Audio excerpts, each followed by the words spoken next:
तो गाइस कैसे हैं आप लोग। स्वागत है आप सभी का नेटफ्लिक्स की सबसे popular web series stranger things के सेकंड एपिसोड के एक्सप्लेनेशन में। और अगर आपने एपिसोड 1 की एक्सप्लेनेशन नहीं देखी है तो जाकर पहले उसे देखिए। आपको लिंक जो है नीचे डिस्क्रिप्शन में मिल जाएगा, या तो यहाँ ऊपर पे कॉर्नर पे एक बटन आ रहा होगा, वहाँ से आपको देखने को मिल जाएगा। उम्मीद है आप सबको ये एक्सप्लेनेशन जरूर पसंद आएगी। तो बिना वक्त का मजाक उड़ाए चलिए शुरू करते हैं इस धांसू वीडियो को। तो पिछले एपिसोड में हमने देखा कि माइक, डस्टिन एंड लूकस को उस फॉरेस्ट में एक लड़की मिली जिसका नाम था 11। अब हमें दिखाया जाता है माइक का घर, जहां वो तीनों बच्चे 11 को माइक के घर ले आते हैं एंड 11 बहुत डरी हुई होती है एंड यहाँ तीनों उससे उसके बारे में पूछने लगते हैं। एंड माइक देखता है कि 11 जो है वो भीगी हुई थी, तो वो उसे अपने कपड़े देता है। एंड 11 इतनी सीधी सादी थी कि वो वही अपने कपड़े उतारने जा रही थी, लेकिन माइक उसे रोकता है एंड बाथरूम लेकर जाता है। एंड माइक जब दरवाज़ा बंद करने जाता है तब 11 कहती है नो, और माइक को समझ आता है कि ये बोल सकती है एंड डरी हुई है, फिर वहाँ से चला जाता है। एंड लूकस कहता है कि हमें इसे यहाँ लेके आना ही नहीं चाहिए था, एंड आपस में बहस करने लगते हैं। एंड डस्टिन कहता है कि हमें माइक की मॉम को बता देना सही होगा, लेकिन माइक कहता है कि हमारी मॉम ने हमें घर से बाहर जाने के लिए मना किया है, और मेरी मॉम को बताया तो वो तुम्हारी मॉम को बता देंगी एंड लूकस के भी, एंड वो जो है खुद को ही मुसीबत में डाल लेते हैं। इसलिए माइक जो एक प्लान बताता है, आज रात वो यही सोएगी एंड सुबह होते ही वो खिड़की से बाहर निकलेगी और मेन दरवाजे की बेल बजाएगी। मॉम दरवाज़ा खोलेंगी एंड वो जहाँ से भी आई है वहाँ भेज देंगी एंड किसी को शक भी नहीं होगा। एंड फिर हम विल को ढूंढेंगे। फिर लूकस एंड डस्टिन अपने घर चले जाते हैं। फिर माइक 11 से उसका नाम पूछता है एंड 11 अपने वही हाथ पे बने 011 का टैटू दिखाती है। एंड माइक पूछता है 11 का क्या मतलब। फिर वो फिर से इशारे से बताती है कि मेरा नाम ही 11 है। फिर माइक कहता है हम शॉर्ट में तुम्हें एल बुलाएंगे, एंड फिर वो सो जाते हैं। फिर यहाँ से चैप्टर 2 की शुरुआत होती है जिसका टाइटल है द वेयरडो ऑन मैपल स्ट्रीट। फिर हमें विल का घर दिखाया जाता है जहाँ जॉयस अपने बड़े बेटे जोनाथन को विल के मिसिंग पोस्टर के जेरोक्स बनवाने के लिए पैसे देती है। फिर हॉपर आता है एंड जॉयस पूछती है कि कुछ पता चला विल के बारे में, लेकिन हॉपर कहता है अभी तक कुछ पता नहीं चला, हम पूरी रात विल को ढूंढ रहे थे। फिर हॉपर कहता है कि लॉरेंस ने बताया तुम्हें कल कॉल आया था। फिर जॉयस वहाँ टेलीफोन के पास ले जाती है एंड हॉपर जो है फोन को देखकर कहता है कि बिजली ने तो इसकी ऐसी तैसी कर दी। फिर जोनाथन हॉपर से पूछता है कि क्या हम कॉल को ट्रेस कर सकते हैं, लेकिन हॉपर कहता है उससे कोई फायदा नहीं होगा। फिर वो जॉयस से पूछता है कि क्या तुम्हें यकीन है कि वो कल जिसने कॉल किया था वो विल ही था। फिर जॉयस कहती है कि हाँ वो वही था और बहुत डरा हुआ था और अजीब अजीब सी आवाज आ रही थी। फिर शॉक लगा और फोन खराब हो गया, लेकिन हॉपर इस बात को मजाक समझता है। फिर हॉपर कहता है कि हमें लॉनी के पास जाना चाहिए जो कि जॉयस की एक्स हस्बैंड है। एंड बच्चे जब नहीं मिलते हैं तो वो मोस्ट ऑफ द टाइम वो अपने रिलेटिव के घर ही पाए जाते हैं। फिर हॉपर वहां से बाहर जाता है एंड तब जोनाथन भी आता है और कहता है कि मैं भी आपके साथ चलूंगा, लेकिन हॉपर कहते हैं कि तुम यही रह के अपने मॉम का ख्याल रखो, और फिर हॉपर चला जाता है। फिर हमें यहाँ माइक का घर दिखाया जाता है जहाँ माइक जो है ब्रेकफास्ट लेकर 11 का पास आ जाता है और उसे दे देता है। फिर माइक 11 को अपने उस आइडिया के बारे में बताता है जो कि कल रात उसने बताया था, लेकिन 11 जो है इस बात से नाखुश होती है एंड जवाब में ना कहती है। और माइक कहता है कि तुम नहीं चाहती कि मेरी मॉम तुम्हारी हेल्प करे, उसके जवाब में 11 ना कहती है। फिर माइक पूछता है तुम मुसीबत में हो ना, तुम्हें कौन परेशान कर रहा है। फिर 11 बताती है बुरे लोग, और इशारे से बताती है कि वो सबको मारना चाहते हैं। फिर हमें हॉकिंस लैब दिखाया जाता है जहाँ डॉक्टर ब्रैनर को दिखाया जाता है जो कि कल रात जॉयस के कॉल का रिकॉर्डिंग सुन रहे थे, जहाँ जॉयस डिस्क्राइब करती है कि कुछ जानवरों के आवाज सुनाई दे रही थी। सीन शिफ्ट होता है हॉकिंस हाई स्कूल में जहाँ नैन्सी और उसकी बेस्ट फ्रेंड बारबरा के साथ अंदर जा रही होती है। एंड तभी वहाँ स्टीव आता है एंड कहता है उसके मॉम डैड जो है घर पे नहीं है एंड घर जो है खाली होने की वजह से वो लोग जो है एक हाउस पार्टी रख रहे हैं, जहाँ वो नैन्सी को इन्वाइट करता है। एंड तभी वहाँ जोनाथन आता है एंड वो विल के मिसिंग पोस्टर लगा रहा होता है एंड नैन्सी उसके पास जाकर सॉरी कहती है विल के गायब होने की वजह से। एंड तभी क्लास का बेल बजता है एंड नैन्सी वहाँ से चली जाती है। सीन शिफ्ट होता है क्लासरूम में जहाँ डस्टिन एंड लूकस तो आए हुए हैं, लेकिन माइक जो है वो नहीं आया रहता है। एंड तब डस्टिन कहता है कि कुछ तो गड़बड़ है, वो कभी लेट नहीं आता एंड शायद उसके मॉम को पता चल गया होगा, और अगर उसने हमारे मॉम को बता दिया तो। फिर लूकस कहता है माइक ऐसा नहीं करेगा। देन इसके बाद हमें माइक का घर देखते हैं जहाँ माइक 11 को अपना कमरा दिखा रहा होता है एंड माइक 11 को यहाँ एक चेयर दिखाता है जो कि ऊपर नीचे होता है, जिसमें 11 को काफी मजा आता है और वो दोनों मस्ती करने लगते हैं। फिर हमें दिखाया जाता है मेलवर्ल्ड्स जनरल स्टोर जहाँ जॉयस काम करती है एंड अंदर जाकर बताती है कि कल रात तूफान आया था और मेरा फोन खराब हो गया एंड मुझे एक नया फोन चाहिए। फिर शॉपकीपर जॉयस को एक फोन देता है एंड उसके $22.56 होते हैं, लेकिन जॉयस कहती है कि मेरे पास पैसे नहीं है, मैंने सारे पैसे जोनाथन को दे दिए हैं विल के मिसिंग पोस्टर्स के जेरोक्स के लिए और 2 हफ्तों का एडवांस लेकर बिल बनवा लेती है। फिर हम देखते हैं हॉकिंस लैब के साइंटिस्ट को जो कि विल के घर आए हैं एंड डॉक्टर ब्रैनर वही बैकयार्ड पे लकड़ी से बने घर पे जाता है एंड वहाँ जाकर वही अजीब से स्टिकी पार्टिकल्स को देखता है एंड उनके डिटेक्टर मशीन में आवाज़ करने लगता है। फिर हम देखते हैं माइक जो है 11 को अपने टॉयज दिखाता है जो कि उसे कुछ खास पसंद नहीं आता एंड वो वहाँ से उठ के टेबल के पास आती है एंड उसकी नज़र एक फ़ोटो पे जाती है जिसमें विल भी होता है एंड 11 विल की तरफ इशारा करती है। फिर माइक कहता है कि क्या तुम विल को जानती हो, क्या तुमने उसको देखा था पिछली रात को।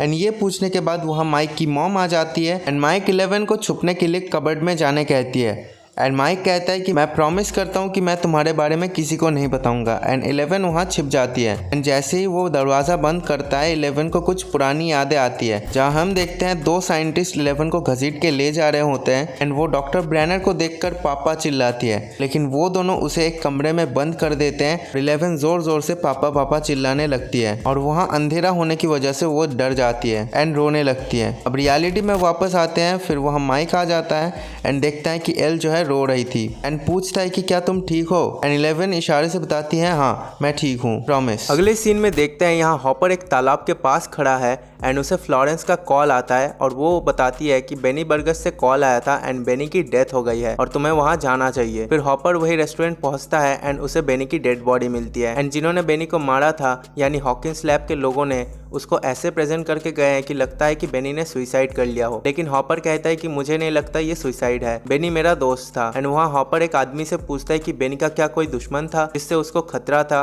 एंड वो आदमी बताता है कि उसकी एक्स गर्लफ्रेंड उससे नफरत करती थी और कोई नहीं। एंड हॉपर पूछता है कि आपने उसको लास्ट टाइम कब देखा था, तो वो आदमी कहता है कल लंच के टाइम देखा था एंड उस वक्त एक बच्चा आया हुआ था, पता नहीं कौन था, एक लड़का था, वो बेनी के किचन से खाना चुराने की कोशिश कर रहा था। फिर हॉपर पूछता है वो बच्चा दिखता कैसा था, तो वो बताते हैं मैं उसे ठीक से देख नहीं पाया। फिर वहाँ का पुलिस वाला उसको विल का फोटो देकर कहते हैं कि क्या वो ये था, लेकिन वो आदमी कहता है मैंने जिसे देखा था उसके सिर पे बाल शेव थे। पर हॉपर कहता है कि अगर विल के बाल छोटे होते तो क्या वो ऐसा लगता, तो वो आदमी कहता है मैंने ठीक से देखा नहीं था पर हाँ हो भी सकता है। फिर अगले सीन में हम जोनाथन को देखते हैं जो अपने डैड लॉनी के घर आता है एंड विल को ढूंढने लगता है, लेकिन लॉनी उसे कहता है कि वो यहाँ नहीं आया हुआ है एंड उन्होंने पुलिस को भी बताया हुआ है। फिर जोनाथन कहता है कि आपने मॉम को क्यों नहीं बताया, तो लॉनी कहता है कि मुझे लगा इधर उधर गया होगा एंड शाम तक चला आएगा। एंड लॉनी जोनाथन को कहता है कि तुम हॉकिंस छोड़ के यहाँ आ जाओ, यहाँ के लोग थोड़े सेंसिबल हैं, लेकिन जोनाथन उसे इग्नोर करता है एंड वहाँ से जाने लगता है एंड मिसिंग का एक पोस्टर उसके डैड को देकर चला जाता है। अगले सीन में देखते हैं लूकस एंड डस्टिन माइक के घर आते हैं एंड वो दोनों 11 को देखकर कहते हैं क्या तुम पागल हो,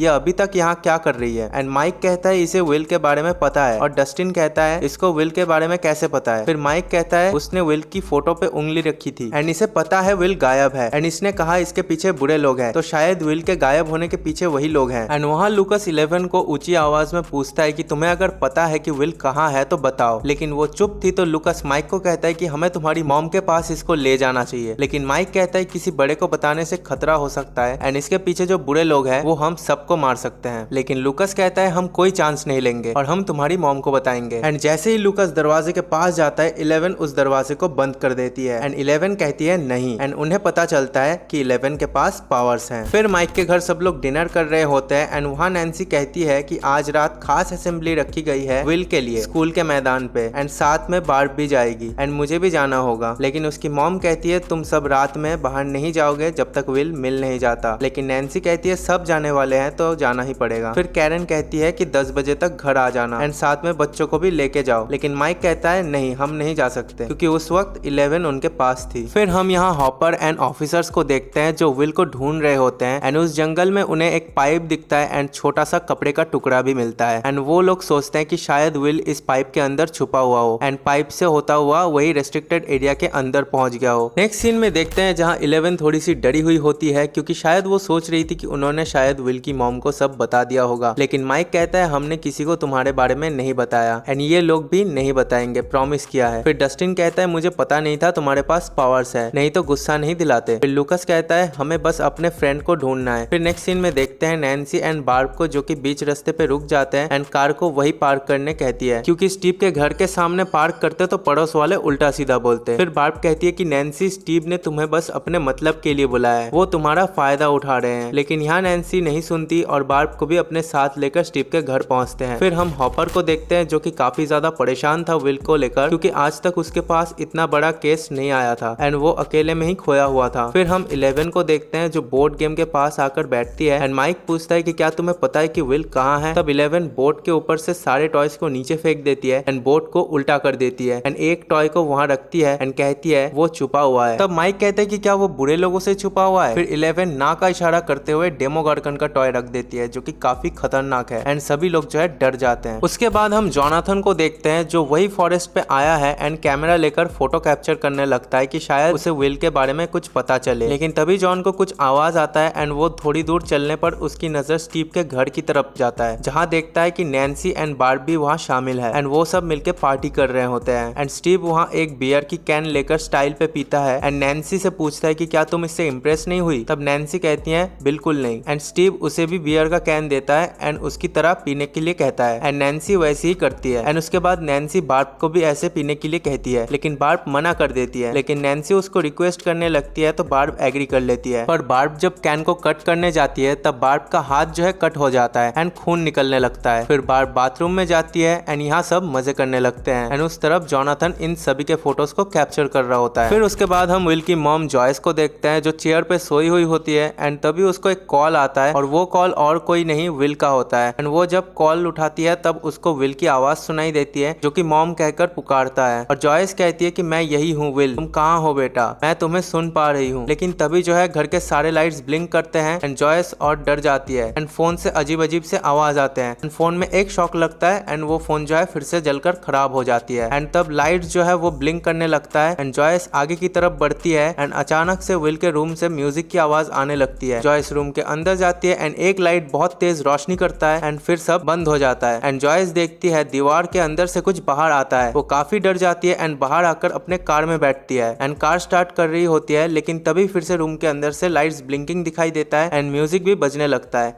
एंड जॉयस कुछ ना सोचते ही वापस रूम में घुस जाती है। नेक्स्ट सीन में हम देखते हैं स्टीव का घर, जहाँ बार्ब कहती है रात बहुत हो गई है, अब हमें घर चलना चाहिए। लेकिन नैन्सी कहती कि मैं जो है बाद में आऊंगी एंड तुम अकेले अपने घर चली जाओ एंड ऊपर चली जाती है। यहाँ स्टीव और नैन्सी की क्लोजनेस काफी बढ़ जाता है एंड जिसको जोनाथन कैप्चर कर लेता है। फिर यहाँ देखते हैं बार्ब को जो कि अकेले में पूल में बैठी हुई होती है एंड जॉन उसे भी कैप्चर कर लेता है एंड तब हम देखते हैं बार्ब के हाथ में जो कट लगा हुआ था उसमें से एक बूंद खून पूल के पानी में गिर जाता है एंड तभी वहाँ लाइट्स बंद हो जाती है एंड अंधेरा हो जाता है एंड बार्ब जैसे ही पीछे मुड़ के देखती है तो एक शैडो दिखता है एंड बार्ब गायब हो जाती है एंड उस वक्त जोनाथन अपने कैमरा का रील चेंज कर रहा था तो उसने भी सही से नहीं देखा कि क्या हुआ और बार्ब कहाँ चली गई। क्या बार्ब को किसी ने मार दिया वही साइंटिस्ट की तरह, या वो भी गायब हो गई विल की तरह? जानने के लिए इस चैनल को अभी सब्सक्राइब कर लीजिए। और इसी के साथ में ये एपिसोड की एंड यही होती है। कैसी लगी आप सबको ये स्टोरी एक्सप्लेनेशन नीचे कमेंट करके जरूर बताना। और हाँ, वीडियो आने में थोड़ी सी देर हो गई तो इसके लिए सॉरी, और नेक्स्ट टाइम से थोड़ा सा करने की कोशिश करेंगे जल्दी जल्दी। तो मिलते हैं बहुत जल्द इसके थर्ड एपिसोड को लेकर, तो तब तक के लिए बाय।